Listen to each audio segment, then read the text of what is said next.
and using ubiquitous technology to think through it.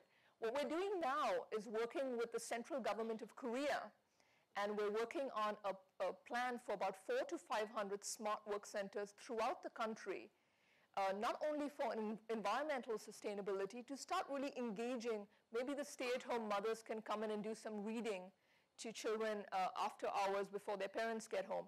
Maybe the grandparents can come in and do some kind of long-distance Tai Chi with each other. So really start thinking through a strategy which is green in nature. Korea is very focused on mobile technology. The uptake is extremely high. So this is a really interesting project that we're also working on right now. I also want to share with you what we're doing, and Tom's going to be talking more about Songdo. Songdo is a community that we're working on in Korea, and before Tom gets into it, I just want to share with you the way we're essentially using the network to really power the city from all the different verticals I talked about, but extremely focused on citizen services. We've partnered up with a very forward-thinking developer, Gale International, as well as their ecosystem of partners. And we're trying to create what we call a service delivery platform, where you're at home and you can log on from your TV, you can do yoga. If your kid's sick for a day, they can plug into the international school and virtually learn for that day because they can't go in, but they're not out of the equation just because they physically can't be there, even though we know we'd rather have them in school. So what we've done is we've taken this home telepresence model and we're connecting it with a community center, public telepresence model, and thinking through different services that can be accessed from the home without actually traveling to work. And there are times it is, Cisco is a model where we can work from home, and there are times it does work when you're doing heads down work and you don't need to go in and meet people. It is the right environment, I personally believe, to work. So this is an interesting project we're also working on.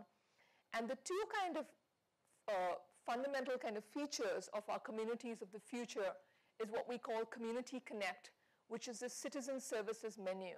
Can we partner with our ecosystem and deliver these services multimodal from your devices, from your home? Can you manage the energy in your home? Can you access services? There's obviously a revenue stream around this. So there's some very interesting implications of how communities of the future are really going to be operated and managed and actually deployed to citizens.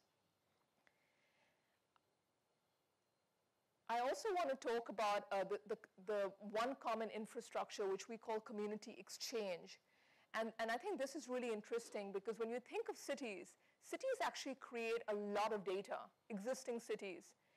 And what we've seen is there's no real way to bridge these disparate, there's no way to connect the dots between the disparate data. So what if we have a platform approach for the emergency response system, for transportation, for building operations? Mumbai had an event, a terrorist event in 2008, and I happened to have been there a week before. And now we're actually working with the city of Mumbai around cell phone data. So it's completely private, but we're starting to look for activity. So if there's a burst of activity in a certain part of Mumbai, is it because India just won the World Cup in cricket, or is there because there's an actual incident happening in that part?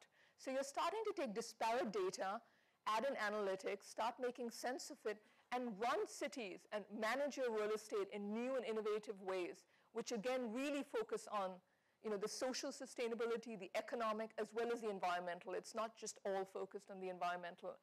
I want to leave you with some of the projects that we're working on globally and just share one project briefly, which is, we've talked about Songdo, which Tom's going to talk about. I want to talk about a creative cluster that I'm working on in San Francisco. And this is another very forward-thinking developer that's thinking through the right mix of tenants. They've got NGOs in there. They've got some slow food kitchens in there. They've got the ex-founders of Twitter with their new company, Square, in there. They've got the Hub, which is a social innovation smart work center.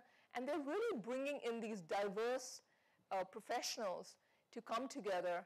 And technology was a complete afterthought for them. And now what we're doing with them, and again, this is prototyping and piloting, is we're really thinking through, this area has a lot of homelessness.